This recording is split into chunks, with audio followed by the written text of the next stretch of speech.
So ನೋಡಿ guys, ನಿಮಗೆ ನಿಮ್ಮದು ಫೇಸ್ನ ಕರೆಕ್ಟ್ ಮಾಡಬೇಕು ಅಂದರೆ ನಿಮ್ಮ ಫೇಸಲ್ಲಿ ತುಂಬ ಟ್ಯಾನ್ ಆಗಿಬಿಟ್ಟಿದೆ.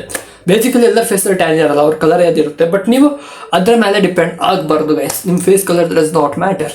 ನೀವು ಎಷ್ಟೇ ಟ್ರೈ ಮಾಡಿ ನಿಮ್ಮ ಫೇಸ್ ಕಲರ್ ಅದೇ ಇರುತ್ತೆ, ಅದು ಚೇಂಜ್ ಆಗೋದಿಲ್ಲ ಯಾವತ್ತು. ನೀವು ಅದನ್ನ ಅಕ್ಸೆಪ್ಟ್ ಮಾಡ್ಕೊಳ್ಬೇಕು. ಬೇಸಿಕಲಿ ಏನು ತಪ್ಪಿಲ್ಲ ಗೈಸ್, ನೀವು ಕಪ್ಪಿದ್ದೀರಾ ಬೆಲ್ಲಿದ್ದೀರಾ ಅದರಲ್ಲಿ ಏನು ತಪ್ಪಿಲ್ಲ. ಬಟ್ ನಾನು ಏನು ಹೇಳ್ತಿರೋದಂದರೆ ನಿಮಗೆ ಮೇನ್ ಪ್ರಾಬ್ಲಮ್ ನೀವು ಅಕ್ಸೆಪ್ಟ್ ಮಾಡೋಕ್ಕೆ ಕಲಿಬೇಕು. ನೀವು ಬೇರೆಯವ್ರನ್ನ ನೋಡಿ ಜೆಲಸ್ ಮಾಡಿ ನನಗೆ ಆ ಕಲರ್ ಕೊಟ್ಟಿಲ್ಲ, ನನ್ನ ಥರ ಆ ಕಲರ್ ಇಲ್ಲ, ನಾನು ಚೆನ್ನಾಗಿಲ್ಲ ಆ ಕಲರ್ ಇಲ್ಲದಕ್ಕೆ ಗೈಸ್ ಫರ್ಗೆಟ್ ಇಟ್. ನೀವು ಆ ಕಲರ್ ಒಂದು ಬಾಡಿ, ಒಂದು ಬೇರೆ ಬಾಡಿ, ಎಲ್ಲರದ್ದು ಹ್ಯೂಮನ್ಸ್ದು ಬಾಡಿ ತುಂಬ ಡಿಫ್ರೆಂಟ್ ಇರುತ್ತೆ. ಅದು ಓನ್ ಯುನಿಕ್ ವೇಲ್ ಚೆನ್ನಾಗಿರುತ್ತೆ ನೋಡೋಕ್ಕೆ. ಅದಕ್ಕೆ ನೀವು ಆ ಬಾಡಿನ ನೀವು ಚೆನ್ನಾಗಿ ನೋಡ್ಕೊಂಡಿಲ್ಲ, ಅದನ್ನ ನೀವು ಸಡಕ್ಕೆ ಬಿಟ್ಟಿದ್ದೀರಾ ಅಂದರೆ ವಾಸನೆ ಇರುತ್ತೆ, ಏನೂ ಮಾಡ್ತಾ ಇಲ್ಲ ಅಂದರೆ ಅದು ವರ್ಕ್ ಆಗಲ್ಲ. ನಾನು ಏನು ಹೇಳೋದಂದರೆ ನಿಮಗೆ ನಿಮ್ಮ ಬಾಡಿ ಮೇಲೆ ವರ್ಕ್ ಮಾಡಿ, ನಿಮ್ಮ ಜಾ ಲೈನ್ನ ಕರೆಕ್ಟ್ ಮಾಡ್ಕೊಳ್ಳಿ. ಎಲ್ಲರಿಗೆ ಜಾ ಲೈನ್ ಎಕ್ಸಿಸ್ಟ್ ಆಗುತ್ತೆ, ನೀವು ವರ್ಕ್ ಮಾಡಲ್ಲ, ಇನ್ನಫ್ ವರ್ಕೌಟ್ ಮಾಡಲ್ಲ. ಸೊ ಬೇಸಿಕಲಿ ಅದನ್ನ ನೀವು ಇಂಪ್ರೂವ್ ಮಾಡೋಕ್ಕೆ ನೀವು ಫಸ್ಟ್ ಎಕ್ಸಸೈಸಸ್ ಎಲ್ಲ ಮಾಡಬೇಕು ಗೈಸ್. ಅದೆಲ್ಲ ಮಾಡಿದ ಮೇಲೆ ನಿಮಗೆ ನಿಮ್ಮ ಆನ್ಸರ್ ಸಿಗ್ಬಿಡ್ತದೆ, ನಿಮ್ಗೆ ಗೊತ್ತಿದೆ ಏನು ಮಾಡಬೇಕಂತ. ಸೊ ಬೇಸಿಕಲಿ ನಾವು ಒಂದೇ ಮಾತು ಹೇಳೋದು, ಫಸ್ಟ್ ಇಂಪ್ರೂವ್ ಹಾರ್ಡ್ ವರ್ಕ್ ಮಾಡಿ ನಿಮ್ಮ ಮೇಲೆ, ನಿಮ್ಮ ಓನ್ ಮೇಲೆ. ಮತ್ತೆ ನೀವು ಡಿಸೈಡ್ ಮಾಡಿ ಯಾರ ಕಲರ್ ಯಾವ ಥರ ಇದೆ. ಅವಾಗ ನಿಮ್ಗೆ ಗೊತ್ತಾಗುತ್ತೆ ನೀವು ನೋಡೋಕ್ಕೆ ಚೆನ್ನಾಗಿದ್ದೀರಾ. ಬಟ್ ಜಸ್ಟ್ ನೀವು ವರ್ಕೌಟ್ ಫಿಸಿಕಲ್ ಇಂಟೆನ್ಸ್ ಟ್ರೈನಿಂಗ್ ನೀವು ಮಾಡ್ತಾ ಇರಲಿಲ್ಲ.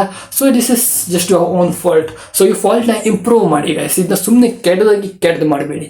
ನಾನು ಹೇಳ್ತಿದ್ದೀನಿ, ಜಿಮ್ಮಿಗೆ ಹೋಗಿ ರನ್ನಿಂಗ್ ಮಾಡಿ, ರನ್ನಿಂಗ್ ಆಗೋದ್ರೆ ವಾಕಿಂಗ್ ಮಾಡಿ, ಫುಡ್ ಕರೆಕ್ಟಾಗಿ ತಿನ್ನಿರಿ, ಡಯಟ್ ಮಾಡಿರಿ. ಡಯಟ್ ಅಂದರೆ ನೀವು ಫುಡ್ ತಿನ್ನೋದೇ ಫುಡ್ನೇ ಬಿಟ್ಬಿಡೋದು, ಅದು ಡಯಟ್ ಅಲ್ಲ ಗೈಸ್. ಡಯಟ್ ಅಂದರೆ ಕರೆಕ್ಟಾಗಿ ಫುಡ್ನ ಒಳಗಡೆಗೆ ತೆಗೊಳ್ಳೋದು. ಅದೇ ನಿಮ್ಮ ಕೈಲಿ ಆಗುತ್ತೆ ಇಲ್ಲ ಅಂದರೆ ಚೆನ್ನಾಗಿರಲ್ಲ ಗೈಸ್.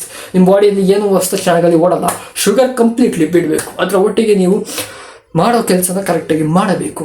ಏನಂದರೆ ನೀವು ಊಟನ ಕರೆಕ್ಟಾಗಿ ಮಾಡಬೇಕು. ನೀವು 3 ಟೈಮ್ ಊಟ ಮಾಡ್ತಿಲ್ಲ, 2 ಟೈಮ್ ಊಟ ಮಾಡ್ತಿದ್ದೀರ ಅಂದರೆ ನಿಮ್ಮ ಬಾಡಿಯಲ್ಲಿ ಅಂಶ ಬೇಕಾಗಿರೋ ಏನಾದರೂ ನ್ಯೂಟ್ರಿಷನ್ಸ್ ಬೇಕು, ಅದು ಸಿಗ್ತಾ ಇಲ್ಲ. ಸೊ ಅದು ಸಿಗ್ಬೇಕು. ನೀವು 3 ಟೈಮ್ ಊಟ, 3 ಟೈಮ್ ಅನ್ನ ಸಾರು ತಿನ್ನೋದಲ್ಲ ಗೈಸ್. ಪ್ರೋಟೀನ್ ಇರೋ ಫುಡ್ ತಿನ್ನಬೇಕು. ಪ್ರೋಟೀನ್ ಇರೋ ಫುಡ್ ಅಂದರೆ ಒಂದು ಮೊಟ್ಟೆ ಬರುತ್ತೆ ಗೈಸ್. ಅದು ಡೈಲಿ ಇನ್ಕ್ಲೂಡ್ ಮಾಡಬೇಡಿ ನಿಮ್ಮ ಲೈಫಲ್ಲಿ, ಸಾಕು. ನೀವು ತುಂಬ ಹೆಲ್ದಿ ಇರ್ತೀರ.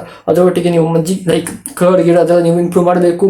ಅದು ಮಾಡಿದ್ರೆ ನೀವು ನೋಡಿ ನಿಮ್ಮ ಆಟೋಮೆಟಿಕ್ಲಿ. ಮತ್ತು ನೀವು ಚಿಕನ್ ಆದರೆ ಮಾಡಿ, ನೀವು ನಾನ್ ವೆಜಿಟೇರಿಯನ್ ಅಂದರೆ ಚಿಕನ್ ಆ್ಯಡ್ ಮಾಡಬೇಡಿ.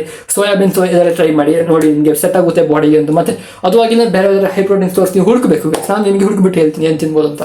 ಸೊ ಬೇಸಿಕಲಿ ಅದೇವರೆಗೂ ನನ್ನ ವಿಡಿಯೋದಲ್ಲಿ ಕಾಣುವ ಗೈಸ್. ಈ ಸಜೆಷನ್ ನೀವು ಫಾಲೋ ಮಾಡಿ.